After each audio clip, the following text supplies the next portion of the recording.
Hi friends, today we will learn class 7 geography. हमारा पर्यावरण part 5 जल। So let's start. जल के बारे में सोचने पर आपके मस्तिष्क में क्या चित्र बनते हैं? आप नदी, जलप्रपात, वर्षा की रिमझिम, अपने नल के जल के बारे में सोचने लगते हैं। मतलब जब हम जल के बारे में सोचते हैं तो हमारे मन में इतनी चीज़ों के बारे में ख्याल आते हैं। बच्चे वर्षा में भरे गड्ढे में कागज़ की नाव तैराकर बहुत खुश होते हैं। दोपहर तक गड्ढे में जमा जल गायब हो जाता है। वह जल कहाँ चला जाता है? मतलब जो बच्चे होते हैं उनको जो वर्षा के बाद पानी का गड्ढा बन जाता है, उसमें जो नाव है वो तैराने में बहुत मज़ा आता है। तो वो उसमें जो जल होता है, जो पानी होता है, वो गायब हो जाता है और वो पानी कहाँ चला जाता है? वो पानी इवापोरेट हो जाता है। सूर्य के ताप के कारण जल वाष्पित हो जाता है। मतलब जो सूर्य की गर्मी के कारण जल इवापोरेट हो जाता है। ठंडा होने पर जल वाष्प संगठित होकर बादलों का रूप ले लेता है और जब ठंडा हो जाता है वो संगठित होकर बादलों का रूप ले लेता है। यहाँ से यह वर्षा हिम अथवा सहीम वृष्टि के रूप में धरती या समुद्र पर नीचे गिरता है। मतलब ये जो वर्षा है वो हिम या वृष्टि के रूप में धरती पर गिरते हैं। जिस प्रक्रम में जल लगातार अपने स्वरूप को बदलता रहता है और महासागरों, वायुमंडल एवं धरती के बीच चक्कर लगाता है, उसे जल चक्र कहते हैं। मतलब ये जो जल है वो धरती में अलग अलग टाइप से आता है, उसे जल चक्र कहते हैं। हमारी पृथ्वी थलशाला के समान है। हमारी जो पृथ्वी है थलशाला, मतलब यह छोटे घर के पौधे रखने का, जहाँ पर पौधे रखे जाते हैं, उसे थलशाला कहते हैं। जो जल शताब्दियों पूर्व उपस्थित था वही आज भी मौजूद है।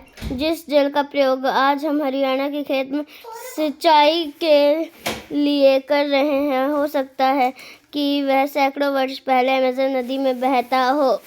मतलब जब पहले जल मौजूद था, वो जो जल हम हरियाणा में सिंचाई के लिए प्रयोग करते हैं, क्या पता हो पहले अमेज़न नदी का पानी हो। अवलंब जल के मुख्य स्रोत नदी, ताल,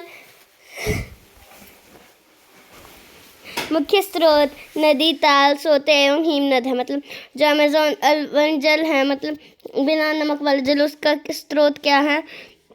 हिमनद है, सोते एवं ताल। महासागरों एवं समुद्रों का जल लवणीय होता है। मतलब जो ये जल होता है इसमें नमक होता है। इसमें अधिकांश नमक सोडियम क्लोराइड या खाने में उपयोग किए जाने वाला नमक होता है। मतलब जो हम नमक इसमें यूज़ करते हैं वो या सोडियम क्लोराइड होता है या खाने में यूज़ होने वाला नमक होता है। जल का वितरण। हम सभी जानते हैं कि पृथ्वी की सतह पर 3/4 भाग जल से ढका हुआ है। मतलब हम सबको ये पता है, जो पृथ्वी की सतह है उस पर 3/4 पार्ट जल से ढका हुआ है। यदि धरती पर थल की अपेक्षा जल अधिक है तो अनेक देशों में जल की कमी का सामना क्यों करना पड़ता है? मतलब लैंड की बजाय अगर पानी ज़्यादा है तो बहुत देशों में पानी की कमी क्यों होती है? क्या पृथ्वी पर मौजूद संपूर्ण जल हमारे लिए उपलब्ध है? क्या जो जल है वो हमारे लिए सारा हमारे लिए होता है? निम्नलिखित तालिका में जल वितरण का प्रतिशत दिया गया है। मतलब ये दिया हुआ है कि महासागर में जल होता है 97.3%। बर्फ छलकने में, मतलब बर्फ़ में कितना होता है? 2.0%, मतलब 2%, 0.2%। भूमिगत जल जो भूमि पे होता है वो होता है 0.68%। तो झीलों का अवलंब जल वो होता है 0.009। जल स्थलीय, समुद्र एवं नमकीन झीलों में होता है 0.009%।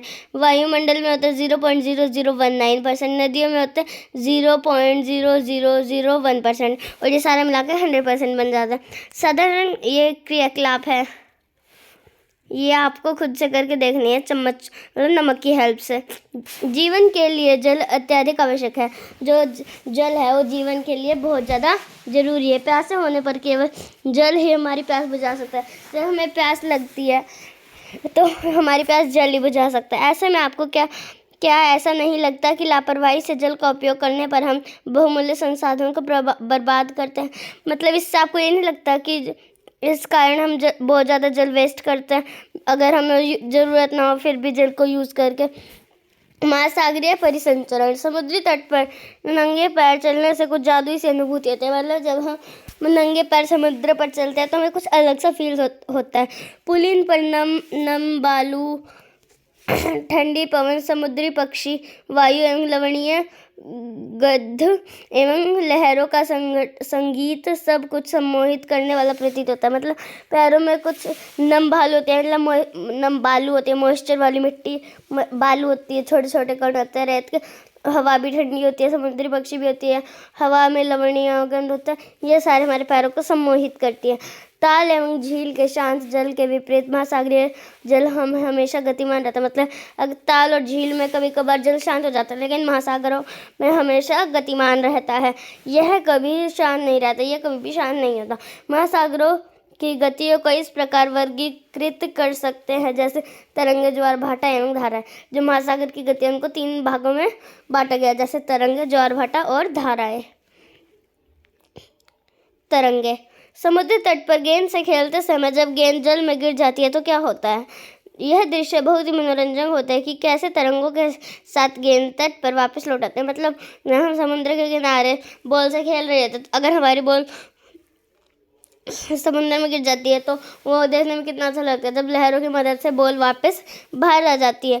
जब महासागरीय सतह पर जल लगातार उठता और गिरता रहता है, इन्हें तरंगे कहते हैं। मतलब जब बार बार वेव्स, मतलब समुद्र तरंग जो ऐसे उठती गिरती है, उड़ती उड़ती ऐसे, मतलब ऐसे हम हाथों से करते नहीं है, वो मछली ऐसे बनाते हैं, ऐसे वो तरंगे होती है। तूफान में तेज वायु चलने पर विशाल तरंगे उत्पन्न होती हैं। जब अगर तूफान में बहुत तेज हवा चलती है तो उससे बहुत बड़ी बड़ी तरंगे आती हैं।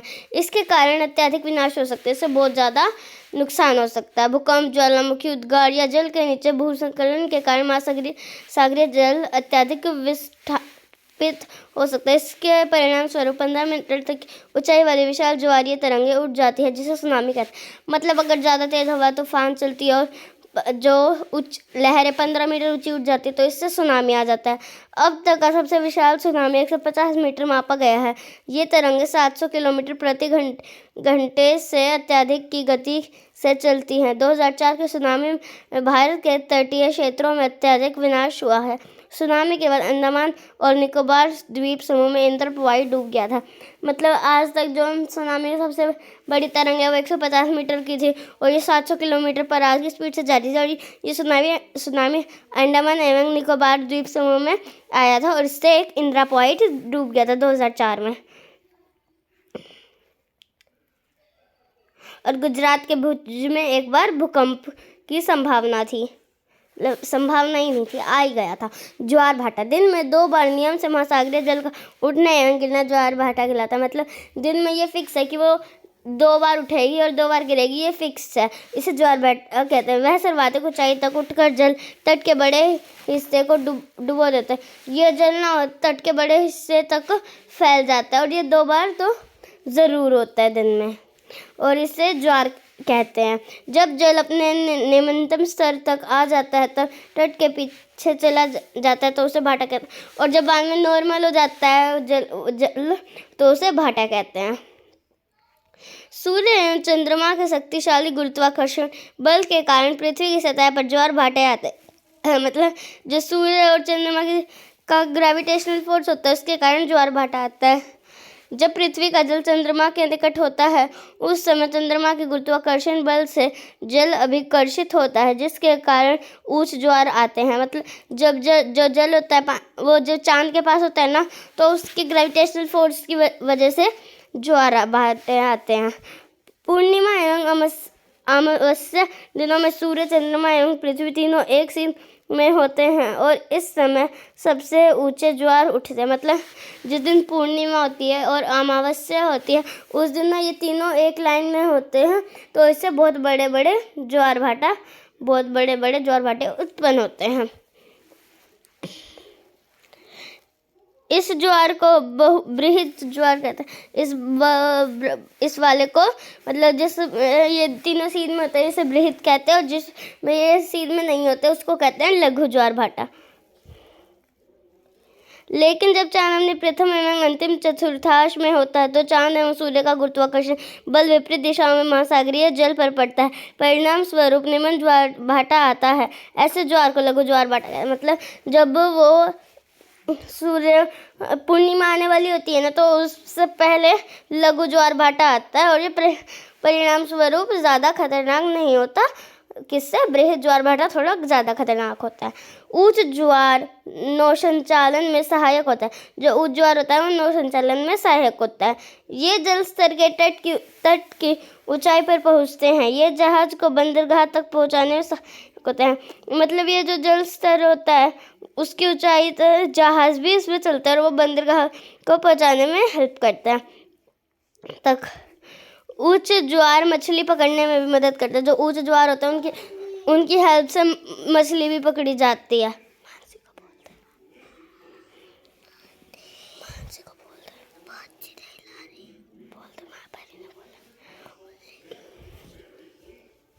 ऊंच ज्वार मछली पकड़ने में ऊंच ज्वार के दौरान अनेक मछलियां तट के निकट आ जाती है। मतलब जो ऊंच ज्वार होता है उसके कारण जो मछलियां हैं वो निकट आ जाती है। इसके फलस्वरूप मछुआरे बिना कठिनाई के मछलियां पकड़ लेते हैं और इसके कारण जो मछुआरे होते हैं, फिशरमैन्स होते हैं, वो जल्दी मछली पकड़ लेते हैं। कुछ स्थानों पर ज्वार भाटे से होने वाले जल के उतार चढ़ाव का उपयोग विद्युत उत्पन्न करने के लिए किया जाता है। मतलब कुछ स्थानों पर विद्युत मतलब चढ़ने के लिए ज्वार भाटा जान के उत्पन्न किया जाता है। महासागरीय धाराएं। महासागरीय धाराएं निश्चित दिशा में महासागर सतह पर नियमित रूप में बहने वाली जल की धाराएं होती हैं। मतलब ये महासागरीय धाराएं वो होती हैं जो नियमित रूप से बहती हैं जल में। महासागरीय धाराएं गर्म या ठंडी हो सकती है। जो महासागरीय धाराएं होती है वो गर्म भी हो सकती है, ठंडी भी हो सकती है। सामान्यतः गर्म महासागरीय धाराएं भूमध्य रेखा के निकट उत्पन्न होती है एवं ध्रुवों की ओर प्रवाहित होती है। मतलब ये जो महासागरीय धाराएं होती है ये ध्रुवों के मतलब पोल्स की तरफ अट्रैक्ट होती है। लेब्राडोर महासागरीय धाराएं शीत जलधाराएं होती हैं, जबकि गल्फ स्ट्रीम गर्म जलधाराएं होती हैं। मतलब जो लेब्राडोर धाराएं होती हैं वो ठंडी होती है और गल्फ स्ट्रीम गर्म जलधारा होती है। महासागरीय धाराएं किसी क्षेत्र के तापमान को प्रभावित करती है। ये जो धाराएं होती है किसी क्षेत्र के तापमान को प्रभावित करती है। गर्म धाराओं से स्थलीय सतह का तापमान गर्म हो जाता है। मतलब जो ये स्थलीय सतह की वजह से इसका तापमान गर्म हो जाता है महासागरीय लहरों की वजह से। जिस स्थान पर गर्म एवं शीत जलधाराएं मिलती है वह स्थान विश्व भर में सर्वोत्तम मत्स्य क्षेत्र माना जाता है। जहाँ पर दोनों जलधाराएं मिलती है, ठंडी भी गर्म भी, वो मतलब सबसे अच्छा मत्स्य क्षेत्र माना जाता है। जापान के आसपास एवं उत्तर अमेरिका के पूर्वी तट इसके कुछ उदाहरण। मतलब जापान के आसपास या उत्तर अमेरिका के पूर्वी तट पर ऐसा होता है। जहाँ गर्म एवं ठंडी जलधाराएं मिलती हैं वहाँ कोहरे वाला मौसम बनता है। इसके फलस्वरूप नौसंचालन में बाधा उत्पन्न होती है। मतलब वहाँ पर ठंडी और गर्म दोनों जलधारा मिलती है और वहाँ पर जो मौसम होता है वो कोहरा होता है और इसके जो नौसंचालन की बाधा भी उत्पन्न होती है। तो हमारा ये पाठ समाप्त हुआ। सो if you like this video, please like it, share it, comment it and don't forget to subscribe it. Bye friends.